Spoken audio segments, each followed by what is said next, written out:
Baik, di sini saya akan menjelaskan mengenai identifikasi atau perumusan masalah. Perumusan masalah berbeda dengan masalah. Lalu masalah itu merupakan kesenjangan antara yang diharapkan dengan yang terjadi. Maka rumusan masalah itu merupakan suatu pertanyaan yang akan dicarikan jawabannya melalui pengumpulan suatu data. Selanjutnya akan disampaikan oleh rekan saya. Bentuk rumusan masalah penelitian. Yang pertama, problema deskriptif, yaitu problema untuk mengetahui status variabel dan mendeskripsikan fenomena tersebut, sehingga lahirlah penelitian deskriptif, termasuk survei, penelitian historis, dan filosofis.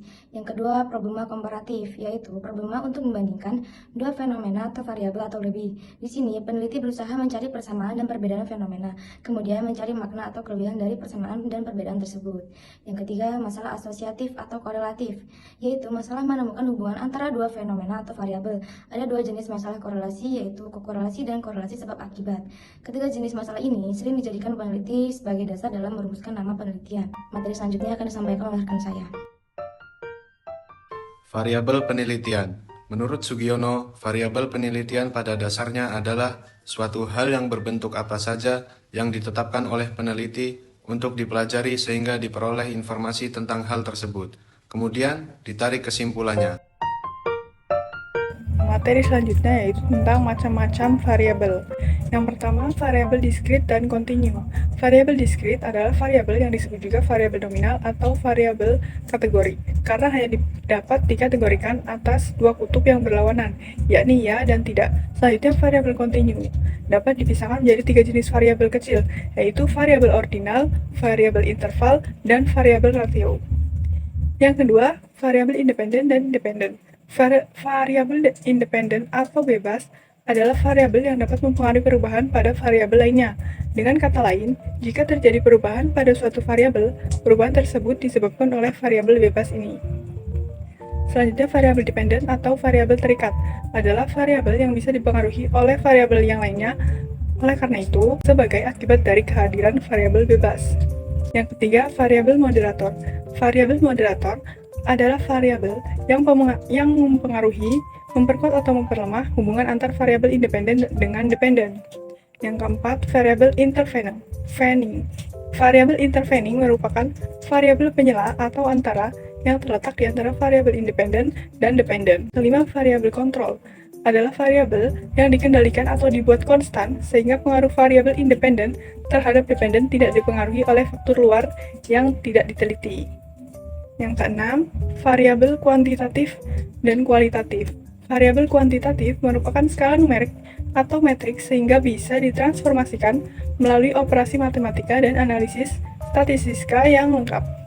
Sedangkan variabel kualitatif menggunakan skala non-numerik atau karakter atau string atau non-metrik. Teknik analisisnya, baik operasi matematika atau teknik statistikanya, relatif lebih terbatas dibandingkan variabel kuantitatif. Materi selanjutnya akan dijelaskan oleh rekan saya.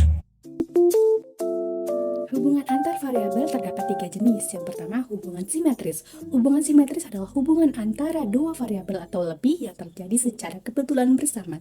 Jadi bukan hubungan sebab akibat atau interaktif. Contoh rumusan masalahnya adalah apakah ada hubungan antara jumlah kicauan burung dengan masa depan Tonulyeong?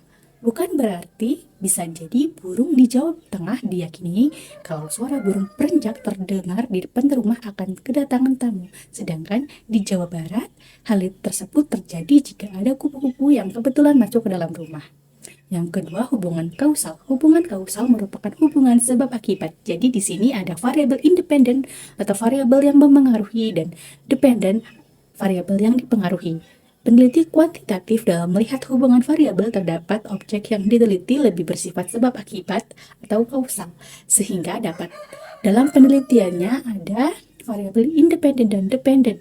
Dari variabel tersebut selanjutnya dicari seberapa besar pengaruh variabel independen terdapat variabel dependen.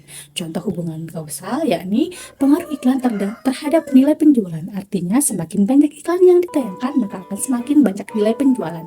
Yang ketiga, hubungan interaktif atau resiprocal atau timbal balik. Hubungan interaktif adalah hubungan yang saling mempengaruhi. Di sini diketahui apa yang dimaksud dengan variabel independen dan dependen. Contohnya, hubungan antara motivasi dan prestasi. Di sini dapat dikatakan bahwa motivasi mempengaruhi prestasi dan prestasi juga mempengaruhi motivasi.